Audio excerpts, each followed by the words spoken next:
entire panel on his. So I request Dr. Ashok NATARAJ, LLB, who is a retina surgeon, senior retina surgeon with more than 20 years of experience, is working in Trivandrum. So he will give some insights into the liabilities. And this is going to be a big talk, liabilities. You can interrupt and ask questions also. No problem. This is a close group, informal sort of. So we also learn from you. My talk like, also. Yeah. So we also learn from all of you. Because we are not experts. We just have one small degree or diploma, that's all. So over to you, Dr. Ashok. So my talk is like on liabilities of medical practitioners and related laws. See, now you know the Indian Penal Code, which was made in the 1860s, has now been replaced with the Bharatiya Nyaya Samhita. So in the past few years, a lot of changes have come as far as medical legal law is concerned. So we will touch upon the whole process, how this works and the liabilities. Some points Dr. Anand has already covered. Now, who is afraid of the big bad flu? That should be your attitude when you get a medical legal case. Because, you know, just like you deal with emergencies in medicine, you don't get worried when a patient is very sick. No? That the attitude should be the same when you get a medical legal case, because you know you are in the right.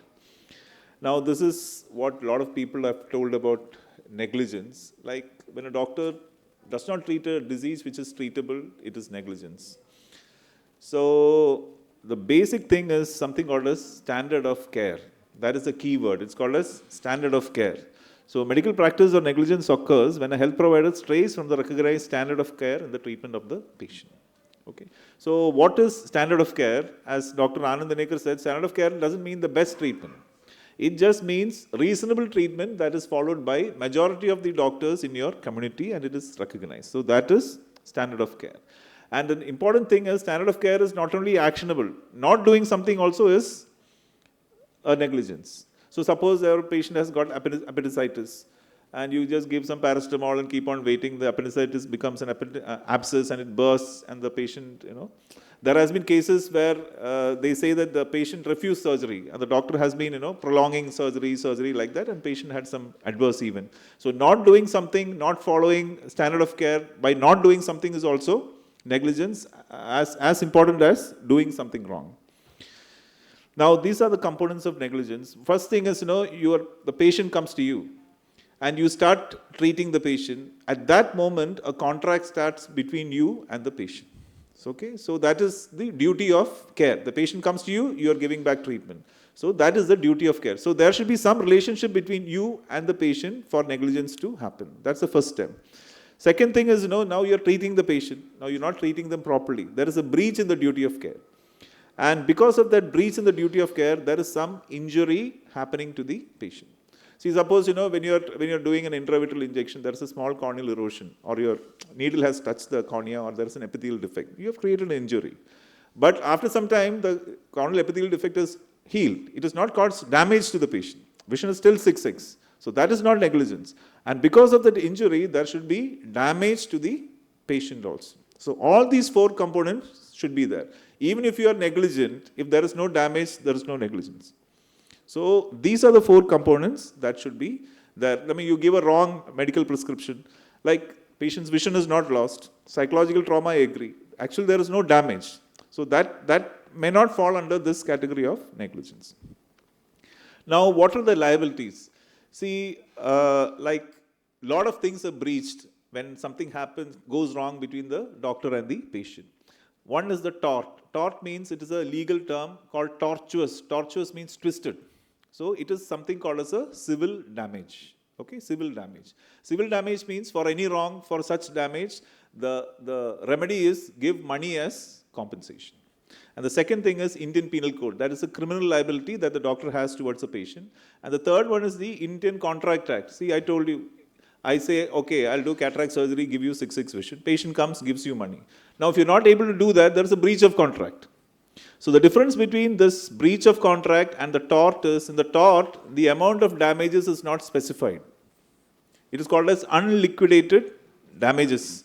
The patient can claim any amount of damage. The court will decide what damage has to be given. But in the contract, like you have said, you give me 25,000, I will do FACO, give you 6/6. There is a contract.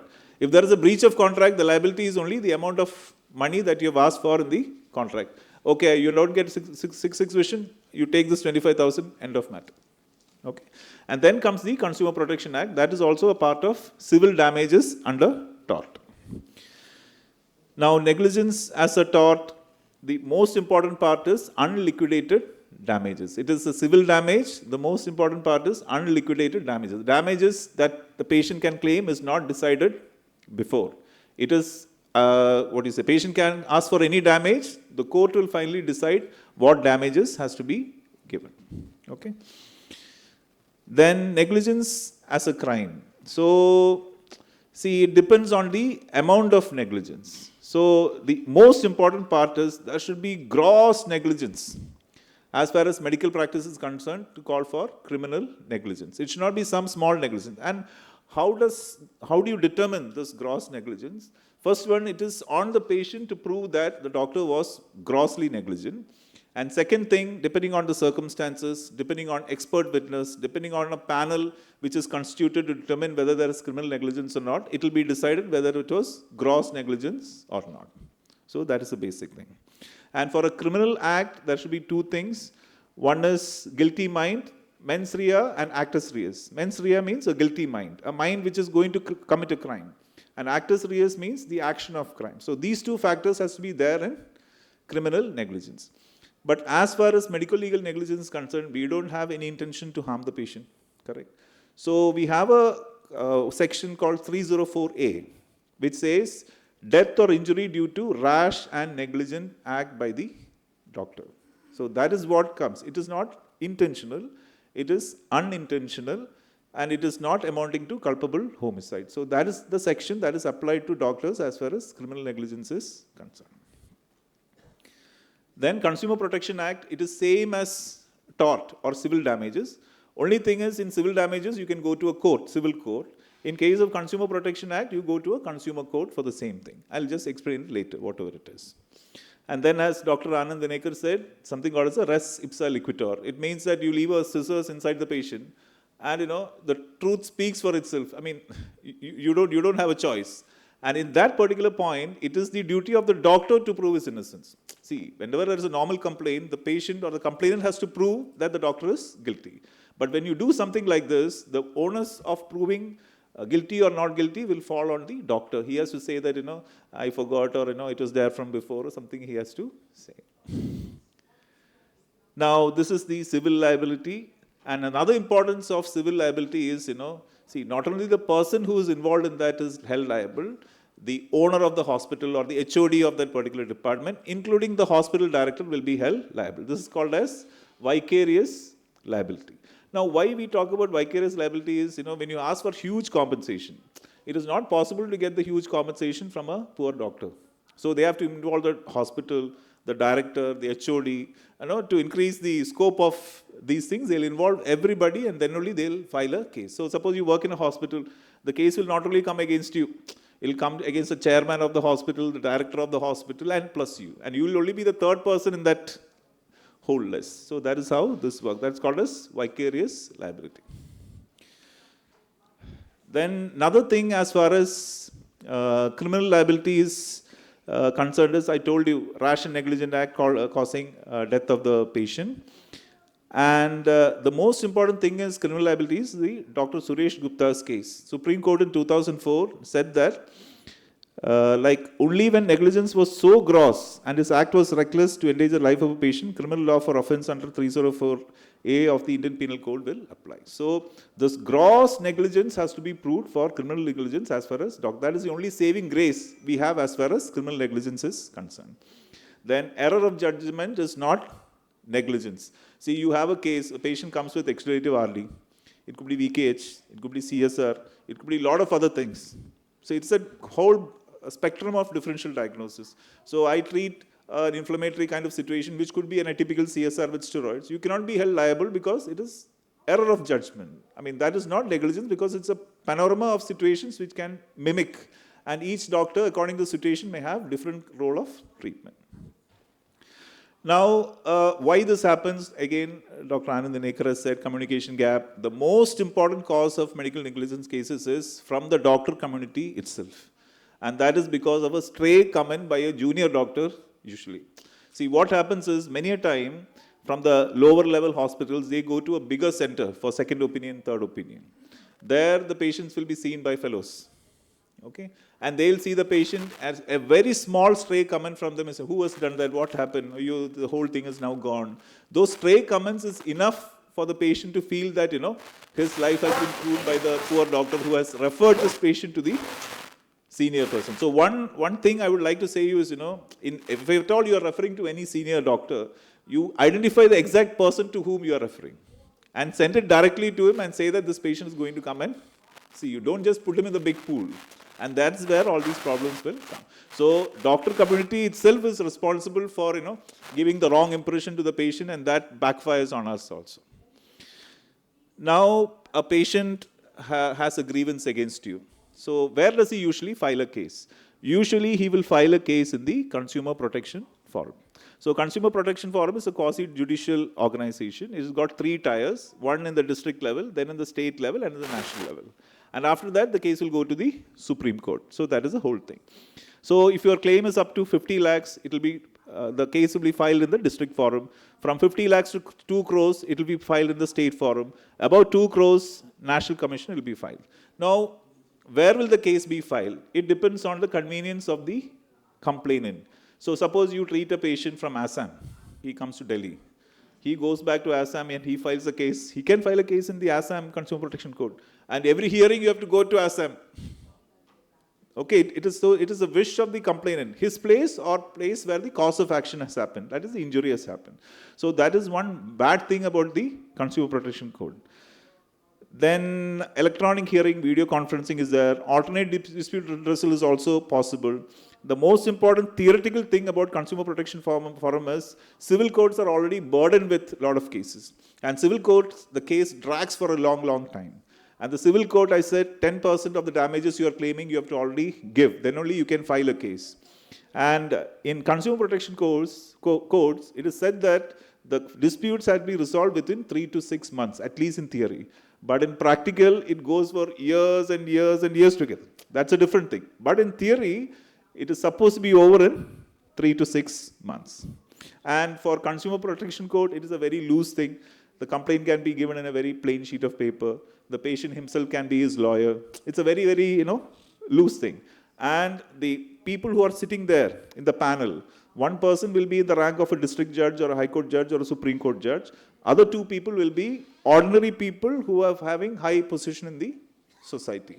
So it is a very, very difficult task to convince these people about medical issues and medical negligence. So I cannot say, see, that patient had disc leak, so it is not CSR. I know it. I mean, they will not understand a thing, So you have to, convey your message in such simple terms that even they can understand. So it's a very difficult thing as far as a doctor is concerned. Now, why Consumer Protection Forum is this thing means up to 5 lakhs, no, you don't have to pay any fee to file a case in the Consumer Protection Forum. From 5 to 10 lakh claim, you have to pay only 200 rupees. And about 10 crore, it is 7,500 rupees. That is why people are claiming for 100 crores, 300 crores. Because whatever you are claiming, the amount of fee that you have to put in the court is only 7,500. Just see if they go to the district court, for 1,000 crores, they have to pay 10 crores, to the as court fee. So any Tom, Dick and Harry, if they want to screw your life, they can go and give a case in the consumer court. You have to run behind it, So that, it has been done as a favor to the consumer, because consumer is the king in a consumer protection code, but that usually is misused by many of the people. Another important thing is there is something called as a limitation period. Suppose, a damage has happened.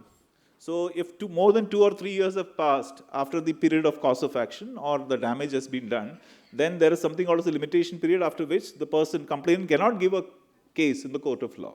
But practically, it doesn't apply, because the complainant will say, I was at Gulf, or I was somewhere, I was sick, I was incapacitated, so give me an extension. So up to 10, 12 years also, extension is given. That is the discretion of the court. And another important thing as far as ROP is concerned, suppose you treat a patient with ROP, the child loses its vision. Now, the limitation period starts from the time of majority. Like from 18 years plus 2 years is the limitation period. So till the child or the person becomes 22 or 23 years, the person has the right to give a case against you. You understand? So the game is not over. So whenever you're treating ROP, you have to be very careful. You have to maintain that good rapport with the patient all the time. And keep the records. Keep the records safe. OP cases, I think 3 years minimum. And IP surgical case, that is your coming in. The important point there is just try to keep all this plus minus records forever. Because that is the only evidence you have to defend yourself. You cannot say that the limitation period is like that, so I didn't keep. That's not an excuse. I mean, if you want to save yourself, you better be smart. That's what.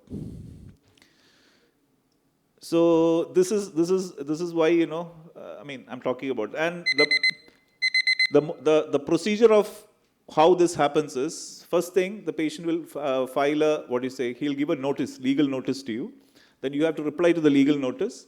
The complainant is not satisfied, he will give a case in the Consumer Protection Forum, and that will be given in the lowest forum, that is the district forum.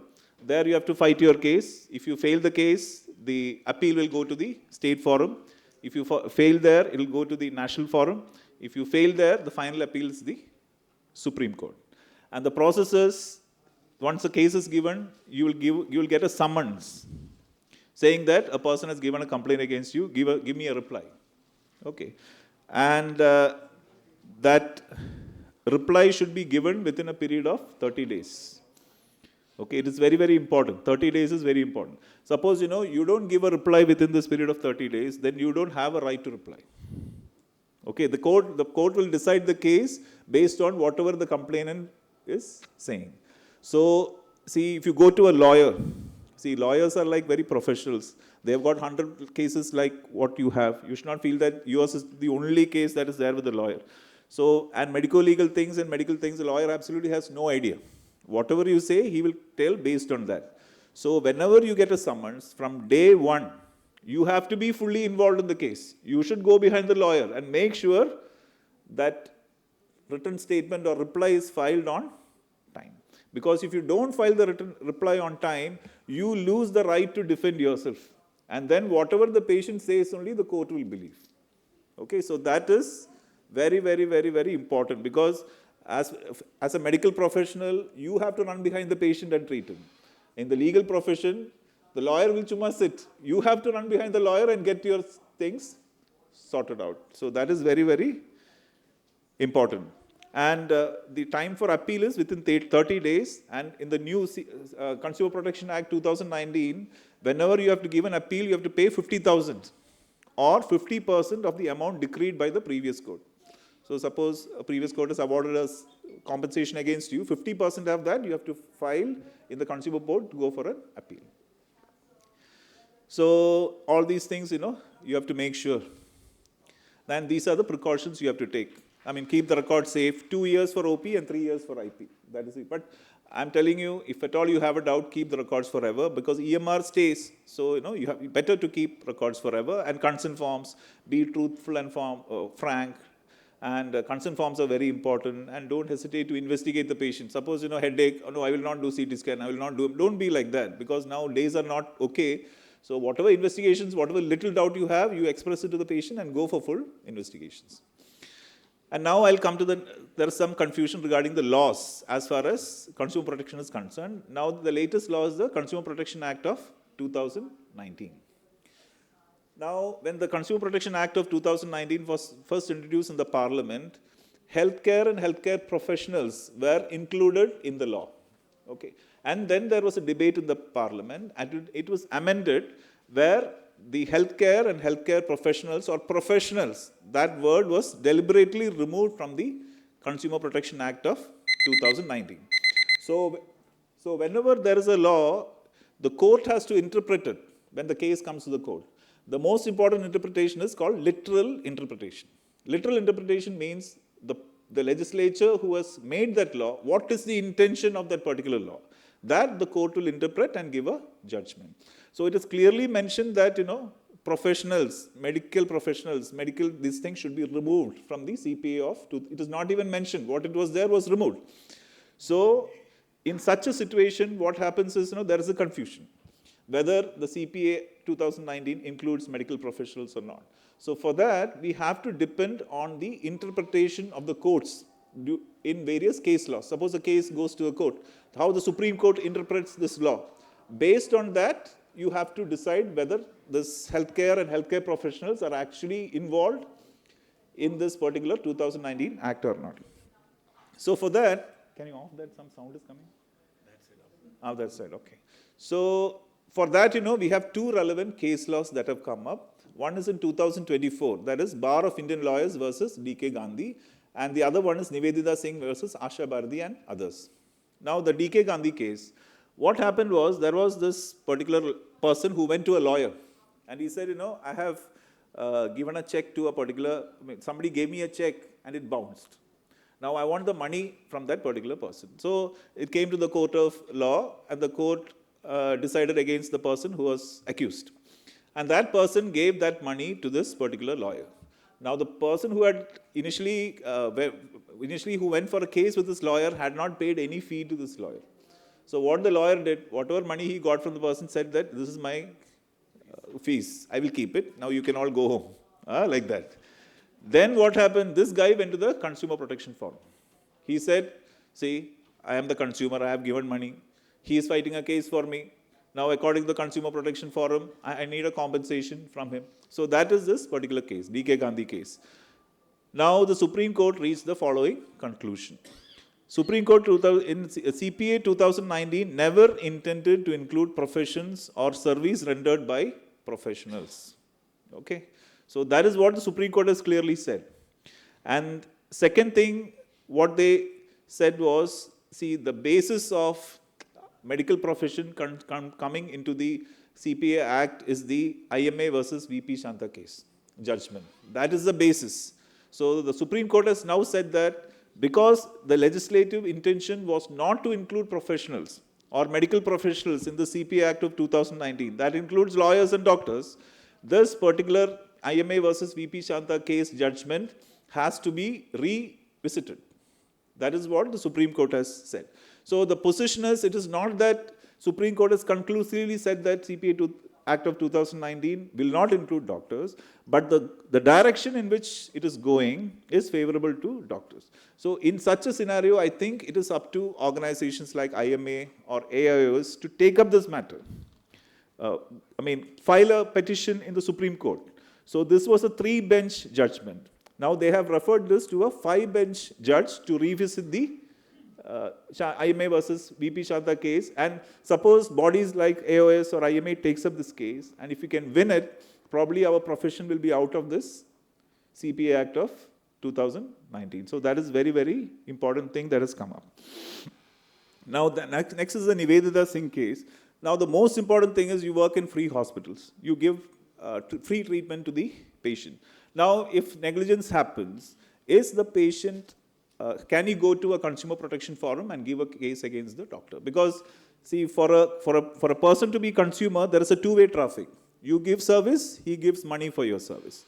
So, the Nivedita Singh case, what he said was, if there is no nexus between the amount paid by the patient and the salary that the doctor is getting, then this case will not come under the Consumer Protection Act. See, 1 rupee 50 paise you are giving in the OP, and the doctor is getting a salary. Now with this 50 paise, the doctor is not being given the salary. He is getting it from some other fund.